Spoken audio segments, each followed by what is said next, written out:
Friends, வணக்கம் and welcome to Gowri's curry corner. நாம் இன்னைக்கு பார்க்க போகிற ரெசிபி தீபாவளி ஸ்பெஷல் பலகாரத்தில் இன்னைக்கு கார வகையில் முறுக்கு தான் பார்க்க போகிறோம். உளுந்து முறுக்கு தான் நம்ம செய்ய போகிறோம். தேவையான பொருட்களை பார்த்துடலாமா? மெஷரிங் கப்புக்கு 4 கப்பு அரிசி மாவு எடுத்து நல்லா ஜலிச்சு வச்சுருக்கேன். இது வந்து மிஷினில் அரைச்ச மாவு. நீங்கள் கடையில் வாங்கின மாவுனாலும் யூஸ் பண்ணிக்கலாம். உளுந்து வந்து ஒரு உருட்டு உளுந்து சொல்லுவோம் இல்லையா, அந்த உளுந்து வந்து தோல் நீக்கின உளுந்த 1 கப் எடுத்திருக்கேன்.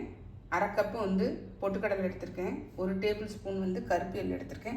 நீங்கள் வெள்ளை எள்ளு கூட யூஸ் பண்ணலாம். பட்டர் வந்து ஒரு 1.5 ஸ்பூன் தேவைப்படும். இதுக்கு பதிலாக பட்டருக்கு பதிலாக நீங்கள் வந்து சூடான எண்ணெய் கூட ஒரு 2 ஸ்பூன் ஊற்றுக்கலாம். அடுப்பில் கடாய் வச்சுருக்கேன். இதில் வந்து இந்த உளுந்து 1 கப்பு வந்து போட்டுக்கலாம். நல்லா வந்து கருகாமல் வறுத்துக்கணும். நல்லா வறுபட்டுச்சு பாருங்கள். ஃபுல்லாக கோல்டன் ப்ரௌன் ஆகணும்னு அவசியம் இல்லை. கொஞ்சம் வந்து கோல்டன் ப்ரௌன் ஆனாலே போதும். லைட்டாக வந்து கலர் சேஞ்ச் ஆகிடுச்சு. நம்ம இந்த ஸ்டேஜில் இதை இறக்கிட்டு ஆற வச்சு மிக்சி ஜாரில் போட்டு நல்லா பொடிச்சு எடுத்துக்கலாம். மிக்சி ஜார் எடுத்துருக்கேன்.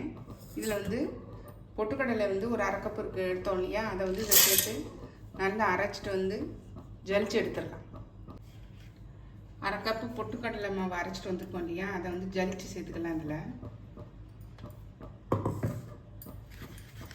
எல்லாத்தையுமே ஜலிச்சு தான் சேர்க்கணும், இல்லைன்னா வந்து முறுக்கு கண்டிப்பாக வந்து வெடிக்கும். இந்த உளுந்து மாவு அரைச்சிட்டு வந்துட்ட பாருங்க.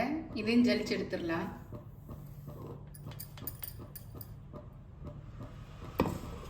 இது வந்து 1 கப்பு,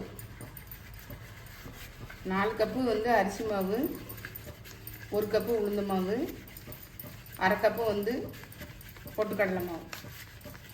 பொட்டுக்கடலை நல்லா மிக்சியில் அரைச்சி நல்லா ஜலிச்சு எடுத்துக்கணும். எல்லாமே வந்து ஜலிக்க தான் செய்யணும். லைட்டாக கொஞ்சம் குருணை இருக்குது, இது வேண்டாம், விட்டுடலாம்.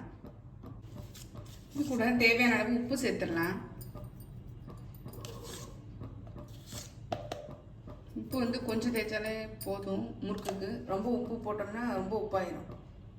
நல்லா மிக்ஸ் பண்ணி விட்டுறலாம். அரிசி மாவு, உளுந்து மாவு, பொட்டுக்கடலை மாவு எல்லாத்தையுமே வந்து நல்லா மிக்ஸ் பண்ணி விட்டுறலாம். இந்த உப்பு எல்லாத்தையுமே நல்லா மிக்ஸ் பண்ணி விட்டால் தான் எல்லா பக்கமும் வந்து ஒன்றா கலந்து வரும். நல்லா கலந்து விட்டேன் பாருங்கள். இது கூட வந்து ஒரு 1.5 ஸ்பூன் அளவு வந்து பட்டர் சேர்த்துக்கலாம்.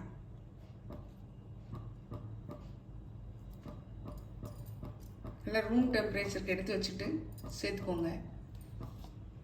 ரொம்ப அதிகமாக சேர்த்துட்டாலும் நமக்கு வந்து முறுக்கு வந்து ஒரு மாதிரி நமத்து போன மாதிரி வந்துடும். கம்மியாக சேர்த்தாலும் ஒரு மாதிரி ஹார்டாக இருக்கும். அதனால் வந்து நல்லா வந்து மிக்ஸ் பண்ணி விட்டுறலாம். மிக்ஸ் பண்ணிவிட்டு காமிக்கிறேன். நல்லா கலந்து விட்டேன் பாருங்கள். இது கூட வந்து பெருங்காய பவுடர் சேர்த்துடலாம். பெருங்காய பவுடர் சேர்க்கலாம். ஓமத்தை வந்து நல்லா கையில் வச்சு கசக்கி சேர்க்கலாம். ஸோ தண்ணியில் கரைச்சும் சேர்க்கலாம். இப்போ அது வந்து எள்ளு சேர்த்துக்கிறேன். 1 டேபிள் ஸ்பூன் அளவு சேர்த்துக்கிறேன். எள்ளுக்கு பதிலாக நீங்கள் ஜீரகம் கூட சேர்க்கலாம், நம்ம விருப்பம்தான். இதை நல்லா மிக்ஸ் பண்ணி விட்டுறலாம். மிக்ஸ் பண்ணி விட்டுட்டு தண்ணி சேர்த்து பசைஞ்சிடலாம். நல்லா மிக்ஸ் பண்ணி விட்டுட்டேன் பாருங்கள். இப்போ நல்லா வந்து அமுக்கி பிடிச்சா வந்து பிடிக்க வரணும். இப்படி உதுத்து விட்டால் உதுந்துடணும்.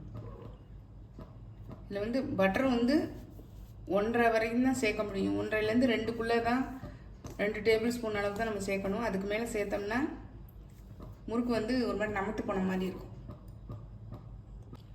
தண்ணி கொஞ்சம் கொஞ்சமாக விட்டு பசைஞ்சிக்கலாம்.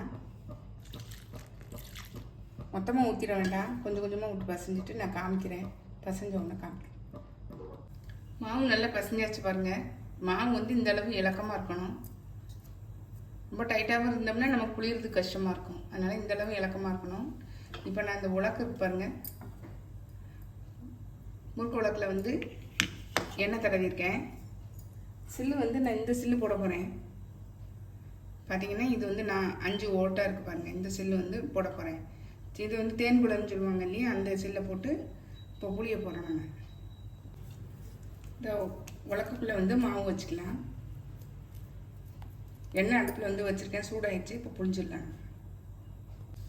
எண்ணெய் சூடாகிடுச்சான்னு பார்த்தா இதில் போட்டிருக்கேன் பாருங்கள். நல்லா வந்து இழுப்பி வந்துருச்சு. நம்ம இப்போ வந்து புளிஞ்சிடலாம்.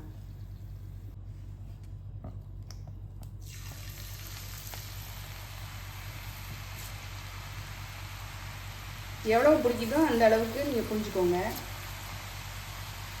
இப்போ 2 தான் புரிஞ்சுருக்கேன், அப்படியே இருக்கட்டும். சிம்மில் வச்சுக்கோங்க. நல்லா கொஞ்சம் சலசலப்பெலாம் அடங்கி வச்சு பாருங்கள். இந்த முறுக்கெல்லாம் அப்போ போட்டது. இதை வந்து நம்ம லைட்டாக வந்து பரட்டி விட்டுடலாம். அது மாதிரி இதையும் வந்து பரட்டி விட்டுருவோம். நான் வந்து டைரெக்டாக புரிஞ்சுட்டேன். நீங்கள் வந்து கண்ணு கரண்டி பின்னாடி கூட நம்ம வந்து புரிஞ்சுக்கலாம்.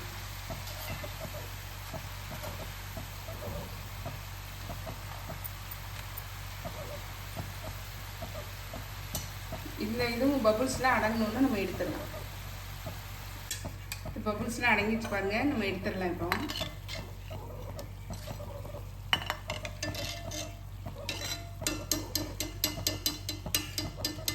இந்த மாதிரி கண்ணு இதில் போட்டுடலாம்.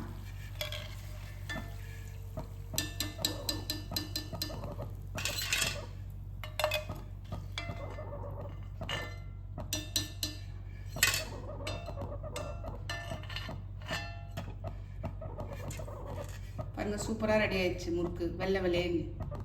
அடுத்த பேட்ச் புரிஞ்சிடலாம்.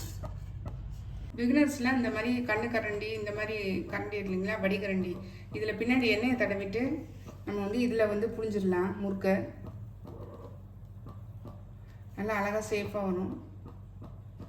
இந்த ஓரத்தை வந்து நல்லா ப்ரெஸ் பண்ணி ஒட்டி விட்டுடலாம். இன்னொன்று புரிஞ்சு காட்டுறேன் பாருங்கள்.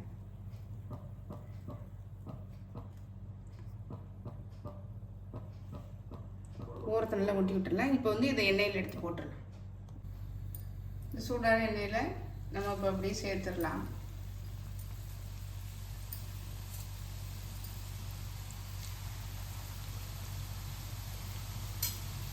இது மாதிரி 2-3 கரண்டிகள் இருந்ததுன்னா நீங்கள் புரிஞ்சோம்னா டக்கு டக்குன்னு எடுத்துடலாம். நம்மளுடைய முறுக்கு பாருங்கள், சூப்பராக ரெடி ஆகிடுச்சு.